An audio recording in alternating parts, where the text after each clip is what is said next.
Hello and good evening. I'm Melissa Idris. And I'm Sharad Kuttan. Welcome to Consider This. This is the show where we want you to consider and then reconsider what you know of the news of the day. During the recently concluded UMNO General Assembly, Datuk Sri Ismail Yaakob announced that Bahasa Malaysia will be made a compulsory subject for foreign students when they enroll in in universities in Malaysia. Now, this was said to be part of the Prime Minister's push for a broader use of the language, especially internationally, as he said last month that government officials must use BM when speaking at conferences and other engagements abroad. Malaysia has set a twin target of attracting some 250,000 international university students and to become an international education hub by 2025. How might this compulsory BM policy affect the chances of meeting those targets? Let's ask Najmi Nordin. He's a Chief Executive Officer for the Cosmopoint Group of Companies, Cosmopoint College, and Kuala Lumpur Metropolitan University College. Najmi, first, to kick off the conversation, what do you make of this policy and how it might impact your institution? I'll be completely honest. For us, we still don't have a clear idea on what that actually means because currently foreign students studying in Malaysia have to take compulsory Bahasa Malaysia subject, whether it's at diploma or degree level. So we are not sure what is meant by making it compulsory for international students, whether it's a new entry requirement for students to obtain their study visas in Malaysia. That means they have to learn Bahasa before they get into Malaysia or something else entirely. But currently they do have to pass their Bahasa Melayu komunikasi papers to graduate. Najmi, is that a requirement a hurdle? Is it something that foreign students resent doing? Is the level which that is demanded of them fairly reasonable? I think to be completely fair, the Malay language is pretty easy to catch up for a lot of foreign students because we use the Roman, the letters, alphabets. It's almost the same, so people can phonetically get it. And the level of Bahasa Malaysia Komunikasi 1 and 2, whether for diploma and degrees, if I'm not mistaken, is at the UPSR level or Standard 6 level to Form 1, Form 2. So it's very basic conversational Malay, and most students manage to get a pass or credit on those subjects. So it should be quite easy for them.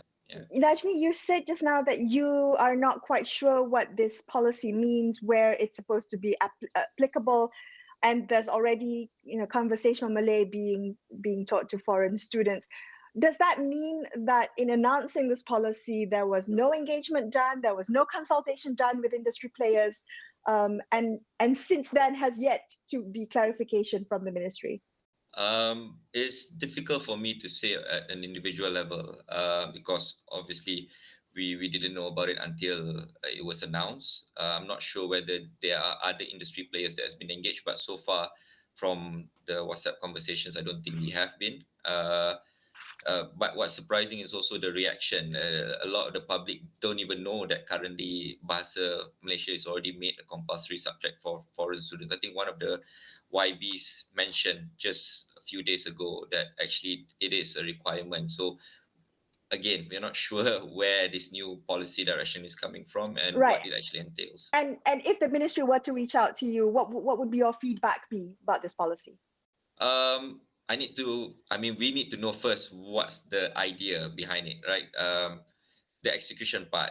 If it is a new entry requirement, then we would definitely disagree because the only way for me, and I think the rest of the institutions believe, is for foreign students to really embrace the language. They have to come in first and get the culture, fall in love with the country, and naturally they will pick up the Malay language.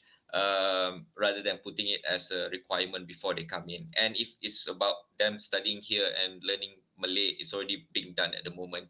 So still, again, we need to really find out what is meant by making it compulsory for foreign students in Malaysia. Yeah, Najmi, I guess there is a kind of populist or nationalist dimension to the policy announcement that seems kind of consistent with the administration's. ongoing language policy.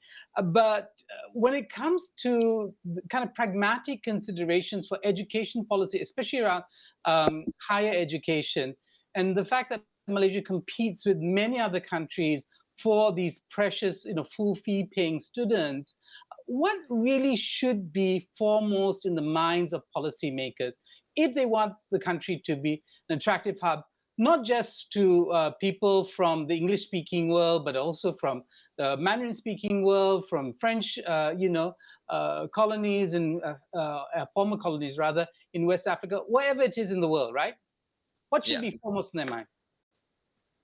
That's why this is a bit jarring, because all this while, the main selling point for Malaysia as an education hub is the fact that we use English as a medium of instruction. Actually, that's been done currently at even public universities and private universities. English is the main medium of instruction, and that's the main appeal.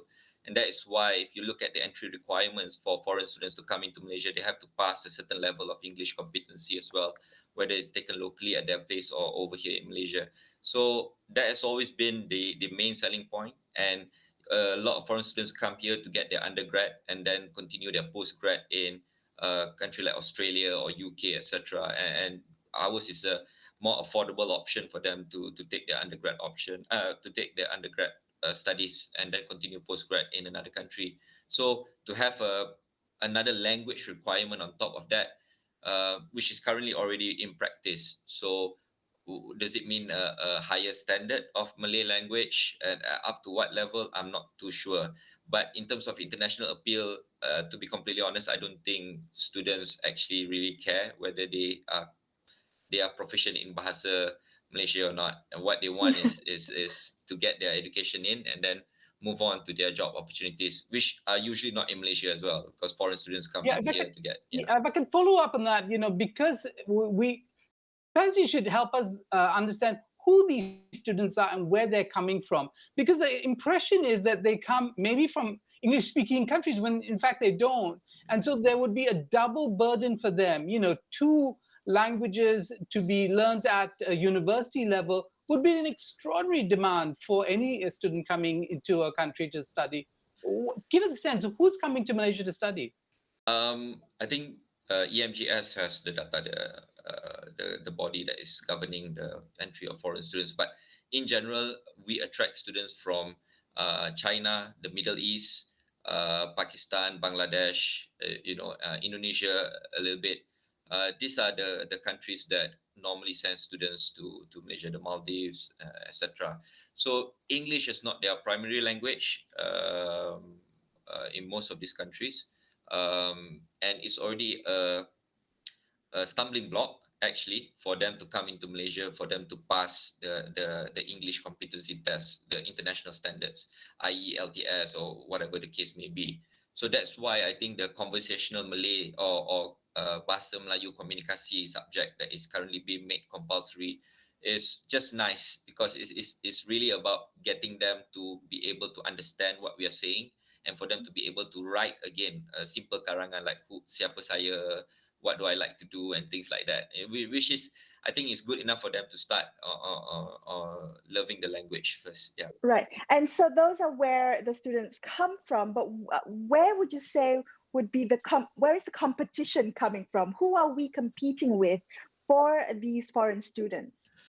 I think Malaysia is strategically placed to attract the students from these countries at the moment, simply because of our price point. We are relatively affordable, and the private universities that offer programs with dual recognition from foreign universities, so that's great. So they come in here, they do it at Monash, they do it at Nottingham. So it's actually a degree from the UK or from Australia, but done in Malaysia at a lower cost. So that has always been the appeal. And our main competition is actually once they get to a higher income level, then they definitely go straight to Australia and the UK rather than come here to Malaysia. And that's always been the case. Malaysia has always been the starting point for students trying to step up into going into Australia and the UK and the US and Canada, and they take their foundations here and things like that. But Najmi, is that long term? Is that what we want? I mean, are we bargain basement for higher education, globally? And is that some? I mean, people make money from bargain basement economics, right? But what I want to know is how can we change our position? Because clearly we want to consider questions of quality, of scholarship. Kids coming in here will want to know that the kids in their class are some of the brightest in Asia, some of the brightest from the African continent, or whatever it is that they come from. That is also a selling point for education hubs, isn't it? Yeah, I think the Singapore model is one where we see a lot of scholarships being given globally to attract the best talents to come and study, and most importantly, to continue working in Singapore. I think that's one of the main selling point. A lot of Malaysians as well continue their studies in Singapore and get offers to stay there and become permanent residents. But in terms of the quality, I have to applaud the initiatives by our public universities in the past 10 years. I think since the time of Idris Yusof, where they have focused on improving our rankings. I know it's a bit sensitive subjects on rankings, etc., but it is increasing. Public universities in Malaysia is continuously improving year on year, and sooner or later that would translate to people coming in for the quality of our public universities as well. And already they are. It's not a question of bargain basement per se. It's just a matter of affordability for a lot of these countries and their citizens. So yeah, I think we have a few universities in the top 100 right now, and the top 200 in the world. I think we are inching towards the top 50 for, like, for example, University Malaya, etc. So they are actually, the public universities currently is actively recruiting foreign students. It's not just the private universities as well. So I'm not sure what's the ratio at the moment, but there's a lot of foreign students coming in to study at our public universities. Well, I really like what you pointed out, using Singapore as the example, the perhaps having incentives for scholarship and making job opportunities available, that the need for retention for great talent for foreign students. And I'm just wondering, what would you like the Ministry of Higher Education to be prioritizing if this is what we're competing with, if this is what we're trying to achieve, a target of 250,000 foreign students, and everyone in the world is trying to get the best of the brightest of the students. What should Malaysia's Higher Education Ministry be prioritizing? It's a bit difficult for us to copy the model of Singapore, for example. It's simply because we have a lot of internal demands for jobs right at the moment from our own local students.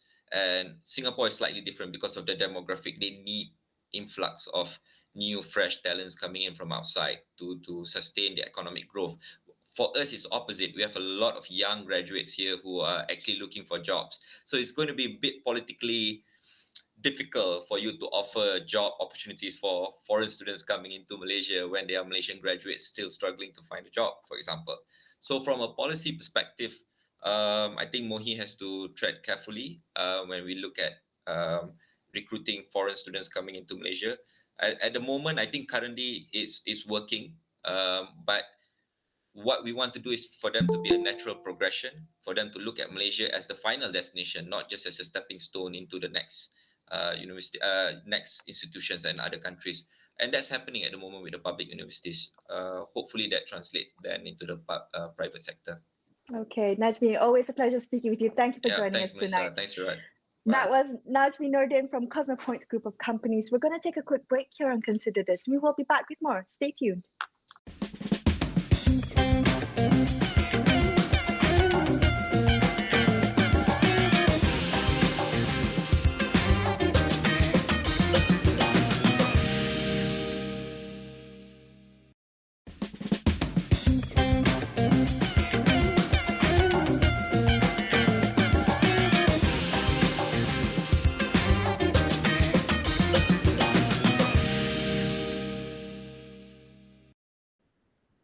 Hi, welcome back to Consider This. I'm Melissa Idris. With me is Sharad Kutan.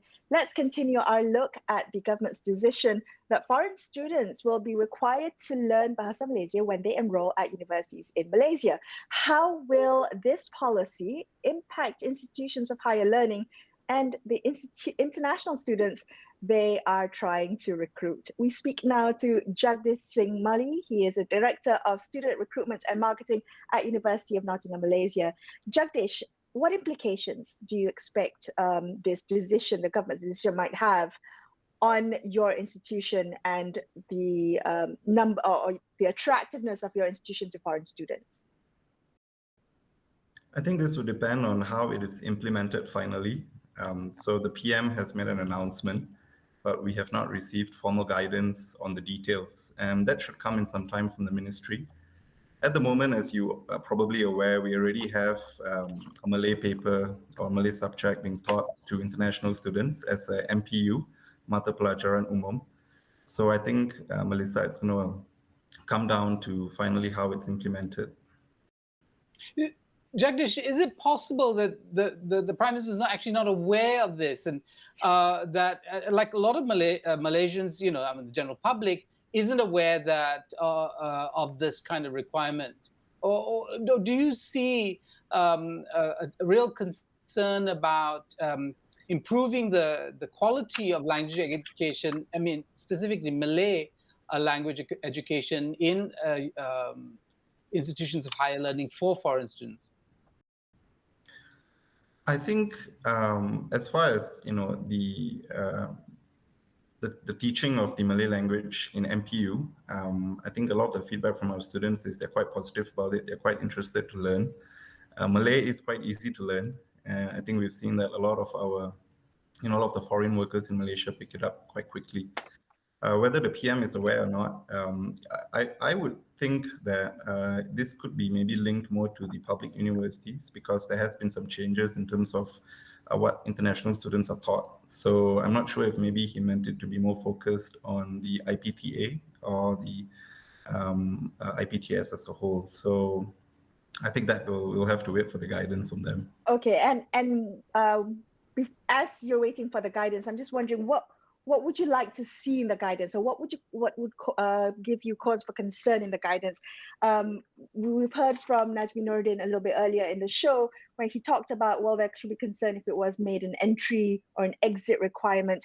Where would you prefer this compulsory BM policy to be placed, so it doesn't actually impact foreign students who are thinking about making Malaysia as their tertiary education destination? So let's look at the MPU as a starting point. At the moment, you are required to pass it. If you don't pass the paper, then you don't get your degree. And so far, that's been very well received. It isn't too difficult. So I think what comes to mind would be a question of, is it going to be more difficult? Is it going to be more technical? I think, do they need to put in a lot more effort for it? Then that would be a concern. Because then that would mean the universities would need to rethink the amount of resources we put in. Do we need to hire more specialist staff? So there will be other implications if it becomes more technical. If it is an entry requirement or an exit, so it is an exit requirement, but if it is an entry requirement, then I would be concerned, because a lot of international students don't take Malay. And if we're going to say to them that you have to come to Malaysia, study it for a few months, and then depending on how you perform, that will determine if you get an offer letter, I think that would be very damaging. So, I suspect the PM probably, I wouldn't want to read too much into it, but I would think that it is probably, if there are going to be any changes, it might be relooking at what the MPU currently consists of. Okay, so by that you mean the curriculum. I do want to ask you though, where foreign student recruitment stands. We've had 2 years of the pandemic. It must have been devastating on the levels of recruitment. There are issues of whether foreign students want a hybrid experience, or a totally online experience, and so on and so forth. What are the challenges that Malaysia is facing as it comes out of the policy of closed borders and such in terms of recruitment of students? So, based on data from EMGS, Education Malaysia Global Services, the number of applications in the last 2 years have dropped overall, but it is picking up this year. So, they are rather hopeful about the trend sort of changing this year. For us at the university, we've been quite lucky. Our numbers have remained steady. We have not seen a dip in new international student recruitment.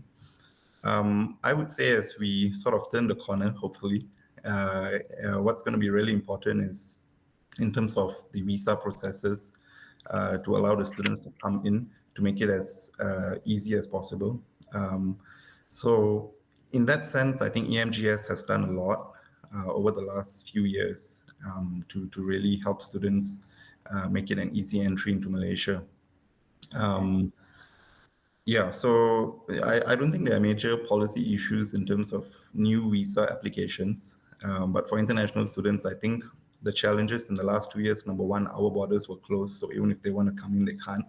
For some countries, their borders were closed when ours were open, so they couldn't come in. So, there's always some issue or the other, but Right. right now our students are coming in already.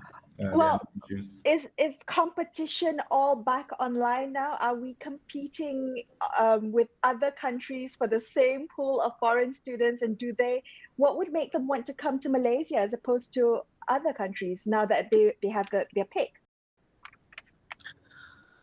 You know what's really interesting? When we speak to our students, they actually miss coming to campus, right? They miss the engagement with their professors, with their friends. So I think being able to come back to university is a very big part of the undergraduate experience. And that is something that that's something unique that we offer, the residential experience at the university in Semenyih. In terms of competition for online, I really think the competition is about reopening borders and allowing students to come back in. Dubai and Singapore are probably our closest competitors in terms of where students might go, but both Dubai and Singapore are much more expensive. Why students would come to Malaysia? Number one, I think it is a very cost-effective option. If you think about it, the value for money, the cost of living, and the choice, right? In Malaysia, you have branch campuses, you have a range of public and private universities with transfer options. So you can also get international degrees from the UK, US, Australia, locally. So there are a lot of options for students. I think the other options include our proximity, our location. It's within a 2 to 6 hour flight. So for a lot of families, that's very comforting, for parents. When I speak to parents in South Asia, when I speak to parents in the Middle East, one of the things they say to me is, it's a short flight. I can come for the weekend and spend some time with my child and fly back. So in addition to that, I think there is an attraction point with us being a very modern country, good infrastructure. And as a country where Islam is the official religion, there is also a bit of a pull with some markets in South Asia, like Pakistan or Bangladesh. So, because then access to halal food and all of that. So I think Malaysia, we are in a very strong position now, but there are a few things that we can do to continue to be more attractive, if we want to hit that target that's been set in terms of new international student enrollments. Jagdish, do you think Malaysia is playing the right game when it comes to the business of higher education? Is there somewhere we should be reaching for? Should we want to become a Singapore or Dubai? And if there are changes to be made in our approach to higher education, especially as a business and as a business that has a global reach, where would we start? When I think about what we can do to attract more international students, and I think this is really important for not just for universities in Malaysia, but also as a nation, I think having that mix is very important. So when I think about, okay, how do we get more international students in? The key concerns for a lot of students are, two things. One is part-time work, and two is the post-study work visa. So if you look at nations which have done this successfully, Australia, UK, Canada, US, you do have both of these elements. And 2 administrations ago, this was already almost going to be brought to Parliament to be tabled, but then it didn't happen. So I think, the government is aware and I think it will now boil down to when is the right time to implement it. Do you think now is the right time, particularly as we know youth unemployment and underemployment is an issue in this country? The way I look at it, and I'll give you an example of Australia, because in my previous role I was with an Australian university, and I learned quite a bit about how it works there. So when it comes to post-study work visa, it doesn't necessarily mean that companies are going to hire the international students, but what it does mean is that students will have that opportunity to try. At the end of the day, I think a lot of companies will still have to go through many different factors in deciding, and I don't think the passport is going to be the biggest influencing factor. So, but if we think about the recruitment of the students at the point of sale, at the point where they are deciding where to go, they are going to compare us against other countries which offer part-time work or post-study work visa. So if we don't offer it, then they are potentially going to be thinking about those countries first. But when we do offer it, does that mean that Malaysian students or Malaysian youth are going to be disadvantaged? I think we'll find that from the experience of Australia, UK, US, Canada, that's not the case. Understood. All right, Jagdish, thank you so much for joining us on the show today. Jagdish Singh Mali from University of Nottingham, Malaysia, wrapping up this episode of Consider This. I'm Melissa Idris. And I'm Sharad Kuttan, signing off for the evening. Thank you so much for watching, and good night. Bye-bye.